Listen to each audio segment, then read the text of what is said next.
message sa mga supporters ng nila Senator Congo, Senator Bato, para hindi na magkaroon ng kaguluhan? Hindi po dapat i-encourage ni naman na magkagulo kung nagsisilbi lamang po ng valid warrant of arrest.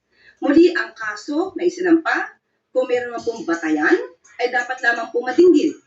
Para malaman natin, pareho naman po ito magiging hustisya sa dalawang panig. Hustisya sa mga di umanong naging biktima ng EJK, ng extrajudicial killings, at ito ay magsisilbi ring hustisya para doon sa naaakusahan. Kung mapapakita niyang wala naman siyang kinalaman at wala siyang kasalanan, maaaring magkaroon ng acquittal sa nasabing kaso. Just a related question from Ivan Mayrina, GMA 7.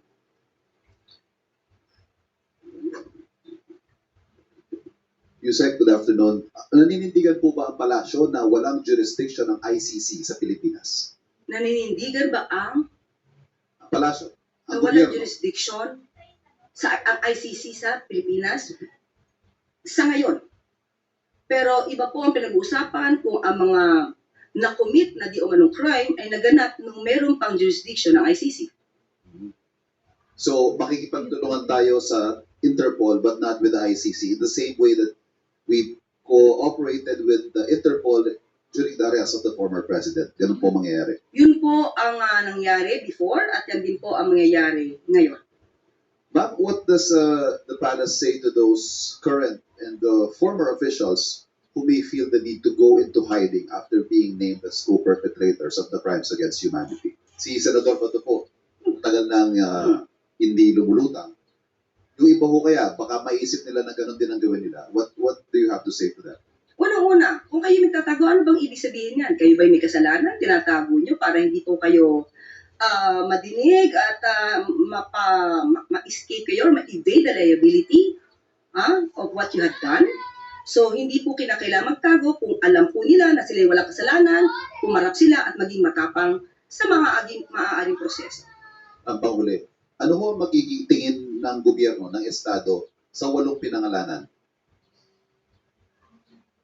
Sila po ba ay mas babantayan? Sila po ba ay tututukan ng kanilang whereabouts? Such that if an arrest warrant is issued against them, ay i-implement natin.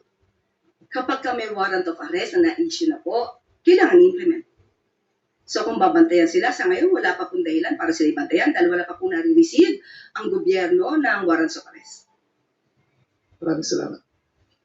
Next question, Malaki Tina Maralit ng Manila Times. Good afternoon, Yusek.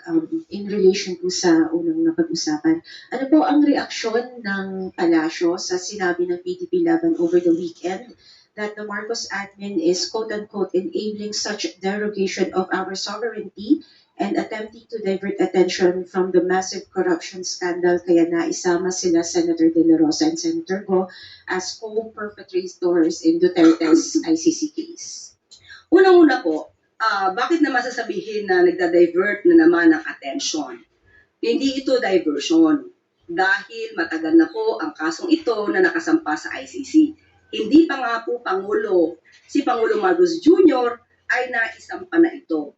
So hindi po dapat ipahid sa ating Pangulo at sa gobyernong ito kung nagkaroon man po ng findings patungkol dyan ang ICC dahil wala naman pong impluensya ang ating gobyerno sa International Criminal Court. At kung sasabihin nila na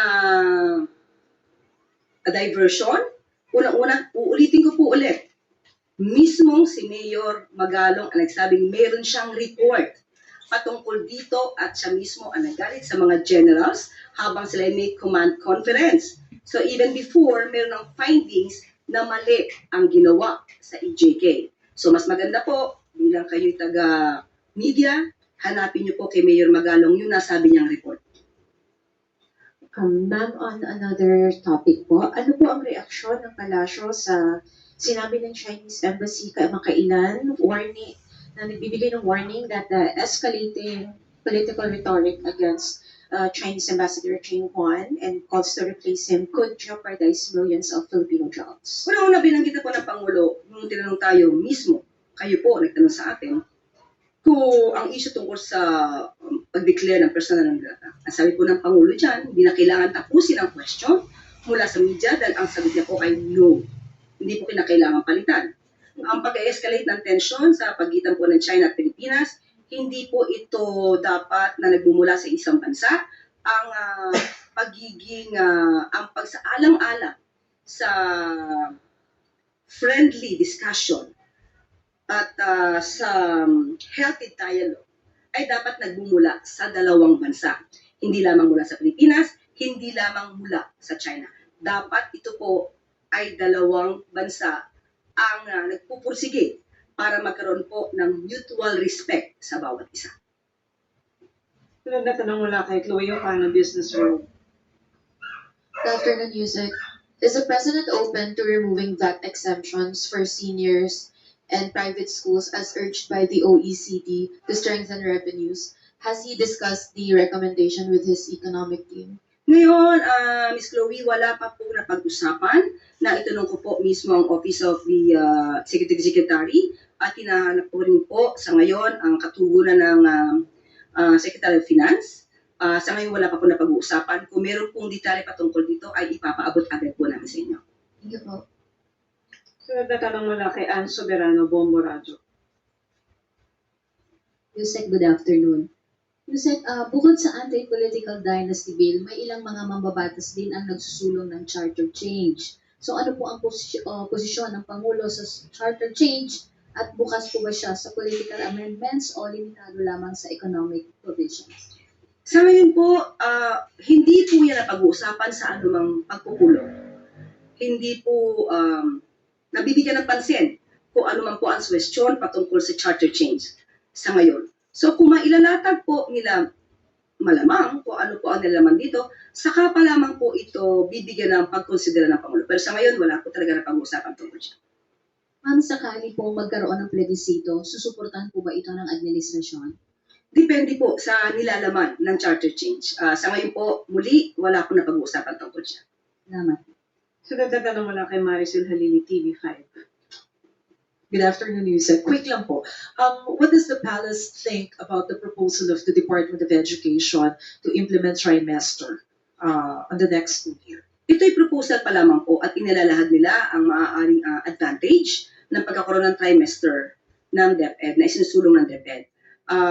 Nandun pa lang po sa stage ng pagpo-propose. So, mas mainam na mas maagaran pang pag-aaral ang gawin kung dapat itong i-implement. May panawagan po yung Alliance of Concerned Teachers na sana magkaroon muna ng public consultation. Do you support the idea? Do you support this call? Mas maganda naman po talaga na pinag-uusapan lahat ito ng mga stakeholders, ng mga interested parties, lahat po, para po ma-reach out yung ma-reach yung pinakamagandang programa para sa ating mga kabataan. Yes. Sunod na tanong mula kay Rafi Aying, Daily Tribune. Ma'am, dun sa sa housing po, 423 daw po yung delivered and there's an apparent backlog ng housing projects under 4PH. The revised target kasi is 1.13 million to 3 million housing units by 2028. Attainable pa po ba ito before the term of PPPM ends? Thank you for the phone-in question.